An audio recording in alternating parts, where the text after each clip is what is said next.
Hello guys, आज की class में आपका स्वागत है। आप नए हो तो चैनल को सब्सक्राइब कर दें। हम स्वतंत्र भारत की राजनीति पॉलिटी क्लास 12 के दो चैप्टर हमने देख लिए थे। अब पार्ट 3 चल रहा है।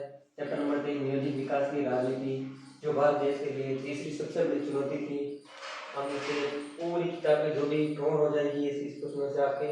अब हम प्रश्न नंबर 1 करके 10 तक पूरे प्रश्नों को एक एक विस्तार से समझेंगे। अब हम शुरू करते हैं पार्ट 3 नियोजित विकास की राजनीति, जो कि स्वतंत्र भारत की तीसरी सबसे बड़ी चुनौती थी। अब हम प्रश्न नंबर 1 देखते हैं। लोहे एस का विशाल भंडार कहाँ है? तो लोहे एस का विशाल भंडार उड़ीसा में है। कहाँ है? उड़ीसा में। ये बहुत इंपॉर्टेंट प्रश्न होने वाले हैं आप सबके लिए। हम देखते हैं प्रश्न नंबर 2। भारत में नियोजित प्रक्रिया कहाँ से ली गई है? तो भारत में नियोजित प्रक्रिया यूएसएसआर सोवियत संघ से ली गई है।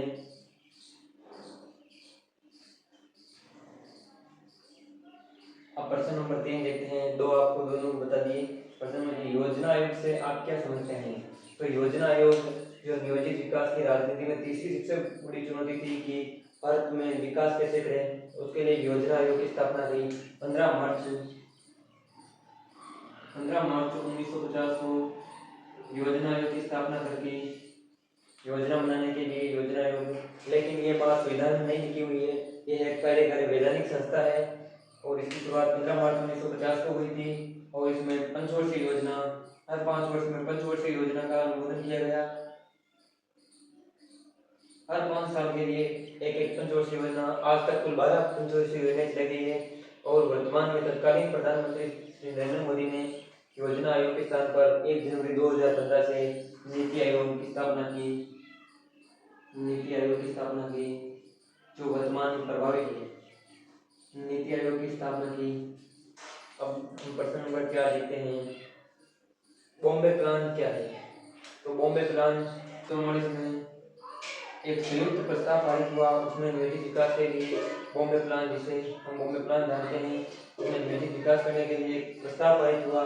और कहा इसमें इस प्लान में कहा है कि सरकार नियोजित अर्थव्यवस्था में ज्यादा कदम उठाए। तो हम प्रश्न नंबर 5 देखते हैं। प्रथम पंचवर्षीय योजना को समझाइए। तो प्रथम पंचवर्षीय योजना का ये योजना आयोग में प्रथम पंचवर्षीय योजना थी। तो प्रथम पंचवर्षीय योजना 1951 से 1956 तक थी। और इसमें कृषि क्षेत्र पर ज्यादा जोर रहा। पहली पंचवर्षीय योजना आ सकता है कि किसमें ज्यादा जोर रहा? तो कृषि पर ज्यादा जोर रहा। और ये धीरज की है, इसमें धीरज रखने पर बात कही। कृषि, फिर सिंचाई पर ज्यादा जोर रहा। सिंचाई पर ज्यादा जोर रहा। दूसरी सिंचाई, भाखड़ा नांगल परियोजना, नारायण सागर बांध परियोजना, सभी जो भी बांध बने प्रथम पंचवर्षीय योजना में थे। और केंद्र राज्य के योजनाकार थे के.एन. राज। और दूसरी पंचवर्षीय योजना का आधारित पीसी महालनोबिस। कौन से? पीसी महालनोबिस। तो अब मैं आशा करता हूँ ये प्रश्न आपको समझ में आ गया होगा। हम प्रश्न नंबर 6 की तरफ चलते हैं। वामपंथ दक्षिण पंथ में अंतर स्पष्ट कीजिए। तो वामपंथ और दक्षिण पंथ। तो वामपंथ ये क्रांतिकारी की बात करते हैं और दक्षिण पंथ परंपरा बनाए रखने की बात करते हैं। वामपंथ मजदूर महिलाओं के हित से होते हैं और दक्षिण पंथ केवल अमीर के ही हित से होते हैं। ये क्रांतिकारी की बात करते हैं, ये रूढ़िवादिता की बात करते हैं। वामपंथ राज्य के पक्षधर होते हैं, ये राज्य के पक्षधर नहीं होते हैं। ये आपको समझ में आ गया होगा। अब हम प्रश्न नंबर 7 की तरफ जाते हैं। हरित क्रांति क्या है और इसकी शुरुआत कब हुई? तो हरित क्रांति, जो कि गेहूं, उस समय गेहूं की पैदावार खाद्यान्न के लिए, तो गेहूं की क्रांति थी ये। और इसकी शुरुआत 1967 में हुई थी। और हरित क्रांति का जनक भारत में डॉक्टर एम.एस. स्वामीनाथन को जाना जाता है। और इसमें खाद्यान्न उस संकट को दूर करने के लिए हरित क्रांति चलाई गई थी। और इससे फिर हरित क्रांति से गेहूं की पैदावार में बढ़ोतरी हुई। उत्तर प्रदेश, हरियाणा जैसे इलाके समृद्ध हुए। अब हम प्रश्न नंबर 8 की तरफ चलते हैं। राष्ट्रीय विकास परिषद की स्थापना कब हुई, किसके लिए की गई? तो राष्ट्रीय विकास परिषद की स्थापना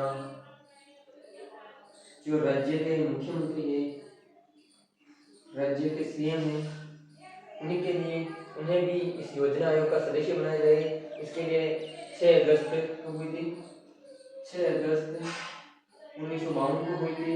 इसमें कहा गया कि योजना आयोग में जो हर राज्य के सीएम को भी इसका सदस्य बनाया जाए। अब हम प्रश्न नंबर 9 की तरफ चलते हैं कि ऑपरेशन फ्लड क्या है। अब ऑपरेशन फ्लड ये दूध की क्रांति थी, जिसे श्वेत दूध की क्रांति और इसके जनक की 1970 में जनवरी 13 जनवरी 1970 में ऑपरेशन फ्लड भारत के वर्गीज कुरियन श्वेत क्रांति के जनक माने जाते हैं। इन्हीं के नेतृत्व में 13 जनवरी 1970 को ऑपरेशन फ्लड के लिए लूट गए और गुजरात में अमूल की शुरुआत है। गुजरात में अमूल की शुरुआत हुई। इसमें 25 लाख दूध उत्पादक 25 लाख दूध उत्पादक जुड़े। तो अभी ये वर्तमान में बहुत तेजी से दूध की क्रांति को ये कर रहा है। अब हम प्रश्न नंबर 10 की तरफ चलते हैं। जय जवान जय किसान का नारा किसने दिया? तो जय जवान जय किसान का नारा हरित क्रांति के समय लाल बहादुर शास्त्री ने दिया था। लाल बहादुर शास्त्री जो कि देश के दूसरे पीएम रहे। तो मैं आशा करता हूँ कि ये पाठ आपको समझ में आ गया होगा। आप नए हो तो वीडियो को लाइक और सब्सक्राइब करना ना भूलें।